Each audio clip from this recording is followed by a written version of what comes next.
ఓం సాయిరామ్. సమర్థ సద్గురు సాయినాథ్ మహారాజ్ కి జై. మన సాయి బిడ్డలందరికీ నమస్కారం ఫ్రెండ్స్. ఎలా ఉన్నారండి?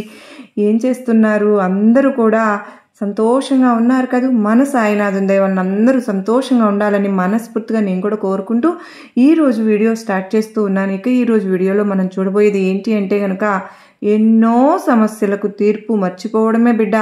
మంచికో చెడ్డకో జరిగిపోయిన తర్వాత దాన్ని మర్చిపోయి తీరాలి. ఏది కూడా జరగనట్టుగా కొత్తదిగా వెతుక్కోవాలి. ఆ కొత్తది నిన్ను ఆనందంగా కలిగించేలా ఉండాలని ఆశపడుతూ అలా ప్రయత్నించు. వచ్చే ఉగాదిలోగా అవన్నీ మర్చిపోగలిగితే గనక నువ్వు, అది ప్రశాంతత అనే దాన్ని దూరం చేస్తుంది. నీకు అవసరం లేని విషయాలు పట్టించుకోవద్దు. నీకు నచ్చని విషయాలను సేకరించి నేర్చుకో. ఈ విషయంలో మాత్రం ఒక పసిబిడ్డ మనసు వలె నీ మనసు తయారు చేసుకోవాలి. అవునమ్మా, ఒక బిడ్డ ఆడుకుంటూ పడిపోతే వెంటనే పెద్దగా ఏడుస్తూ అమ్మా అని గొక్క తిప్పుకోకుండా ఏడుస్తుంది. అలాగే గమనిస్తే మళ్ళీ వెంటనే ఒక ఏదైనా చిన్న వస్తువు గనక కనిపించినా ఆ యొక్క నొప్పి మరచిపోయి ఆ ఏడుపు ఆపేసి ఆ వస్తువుతో ఆడుకుంటూ ఉంటుంది. అసలు పడిపోయిన విషయం కూడా గుర్తుండదు. ఆ దెబ్బ కలిగిన నొప్పి కూడా గుర్తుండదు. ఆ బిడ్డకు అలాగే నువ్వు కూడా ఉండాలమ్మా. రేపే గురువారం. ఏది కూడా నువ్వు ఈ రోజు నుంచి నీకు కష్టమని అనుకోకుండా, ఏది జరగనట్టుగానే ఆనందంగా నువ్వు ఉండాలి రేపటి నుంచి. పసిబిడ్డ ఆనందం తన కట్టుబాట్లు ఎలా ఉంచుకుంటుందో కనుక ఆ బిడ్డ ఆనందంగా ఉండగలుగుతుంది. కానీ నువ్వు మాత్రం దాని గురించే ఆలోచిస్తూ నీ మనసంతా విషయం చుట్టూ తిప్పుతూ ఉన్నావు. దానిలో మాత్రం నీ సంతోషాన్ని మాత్రం వేరొకరి చేతిలో పెట్టేసి దిగులు అనే సుడిగుండంలో నువ్వు పడిపోతున్నావు. ఎందుకు? నిన్న జరిగిందే తలుచుకుంటూ ఉంటే ఈరోజు సంతోషాన్ని పోగొట్టుకుంటావా చెప్పు? నా బిడ్డ, మనసు చెత్త కాకూడదు. అవసరమైనవన్నీ గుర్తుపెట్టుకుని వాటిని ఆచరించాలి. అవసరం లేనివి అందులో చెత్త బుట్టలో పడేసేయాలి. అది నువ్వు చెత్త బుట్టవు కాదు కదా. అటువంటప్పుడు నీ మనసులో వేసుకోకూడదు కదా మరి. అవును బిడ్డ, అవును.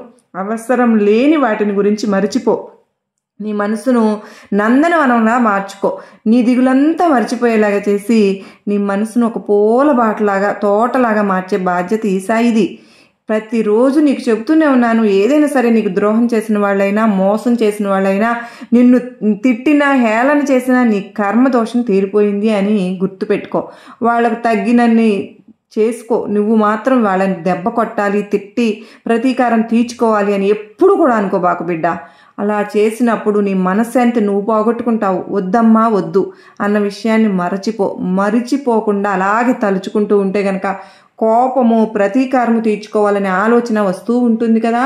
అదంతా ఆపాలి అంటే రేపటి గురువారం రోజు నుంచి పరిస్థితి ఈరోజు మర్చిపోవటం మంచి విషయం. నీకు నచ్చని విషయం జరిగితే వెంటనే దాన్ని ఈ రోజుతో మర్చిపో. నువ్వు రియాక్ట్ అయిపోయి దాన్ని ఆవేశపడి ఎక్కువగా చేసుకోకు. ప్రతీకారం తీర్చుకోవాలని కూడా అనుకోవద్దు. విమర్శలు వద్దు, వాదనలు వద్దు, ఇవేమీ పట్టుకోవద్దు. అసలు వదిలేసేయి. ఇలా కొన్ని వదిలితేనే రావాల్సినవి నీకు వస్తాయమ్మా. మరచిపోవలసినవి మర్చిపోతేనే తీపి గుర్తులు నీ వశం అవ్వబోతున్నాయి. సంతోషం నీ జీవితంలో నిండుకుంటుంది. చేదు విషయాలను మర్చిపోతే జరిగేది తలచుకుంటూ ఉంటే ప్రశాంతత అస్సలు ఉండదు. కనుక జరిగి పెట్టిన చేతి విషయాలను ఎప్పుడైనా సరే మర్చిపో. నువ్వు పడ్డ అవమానాలని, ఓటమిని గెలుపుగా మార్చుకో. ఆ గెలుపు కోసం నువ్వు పోరాడు. నేను తీసుకుని మాట్లాడుతున్నాను బిడ్డ. కానీ ఒక్కటి గుర్తుంచుకోమ్మా, ఏదో ఒక రోజు పోతే పోనీ అని చెప్పి తప్పకుండా నువ్వు అనుకుంటావు. నీ జీవితంలో ప్రతి ఒక్క రోజు అనుభవాలను అనుభవిస్తూనే ఉంటావు. అదే మనసుతో ఉంచుకో, మంచి జరుగుతుంది. మనసుని మార్చుకోవడం ఒక కళ బిడ్డ. ఆ కళ నీలో ఉండాలి. వద్దు అన్న వాళ్ళని మరచిపో. జరిగిపోయిన సంఘటనలు మర్చిపో. నీ అనుమానాలని, అవమానాలని, ఓటమిని అన్నిటినీ మర్చిపో. అది అనుభవాలుగా మాత్రమే గుర్తుంచుకో. నీ యొక్క గెలుపు తప్పకుండా నీ చుట్టూనే ఉంటుంది. నిన్ను మోసం చేశారా? మరచిపో. నీకు నమ్మక ద్రోహం చేశారా? మరిచిపో. నీకు ఏది ఇవ్వాలి, ఏది జరగాలి అనేది ఈ సాయి నేను చూసుకుంటాను కదా. నన్నే నమ్ముకున్న నీకు నిన్ను ఎలా వదులుతాను తల్లి చెప్పు? నువ్వు మోయలేని బరువును మోస్తున్నావమ్మా. ఆ బరువులో నేను పడకుండా ఎలా ఉంటాను? నీ బరువులో ఎంతో ఉన్నప్పుడు ఆ బరువును దింపుకునే బాధ్యత కూడా నీ మీద ఉందిగా. ఇవన్నీ కూడా నువ్వు తెలుసుకోవాల్సిన విషయాలమ్మా. జరిగిపోయిన కష్టాలను తలుచుకుని బాధపడవద్దు. నీ బాబా నిన్ను ఎప్పటికీ వదలను. నన్ను కూడా మర్చిపోవద్దు కదా తల్లి. మిగతావన్నీ మర్చిపోయి ఈ సాయిని తలుచుకుంటూ ఉండు. నీకు అంతా మంచి జరుగుతుంది. మంచి జరగాలి అని నువ్వు కోరుకుంటే మంచి జరుగుతుంది. అంతా నీ చేతుల్లోనే కదమ్మా ఉంటుంది. నువ్వు ఎలా తలిస్తే అలాగే ఉంటుంది. నీకు ప్రాణం పోయేటట్టు ఉన్నా కూడా కావాలని నువ్వు అనుమతిస్తావా చెప్పు? దానిని ఎక్కడ పోగొట్టుకుంటున్నామని భయపడుతున్నావా? నీ జీవితమే ఇది, నీ కోరిక, నీ ప్రాణమే, నీ యొక్క ఆశ, నీ జీవితం అనుకున్నా నువ్వు ప్రాణంగా అనుకున్న దాన్ని పోగొట్టుకున్నప్పుడు దిగులు పడడం తప్పు లేదు. కానీ దిగులు పడినంత మాత్రాన అది వచ్చేది కదా. కానీ నువ్వు పోగొట్టుకున్నది సంపాదించుకోవాలి.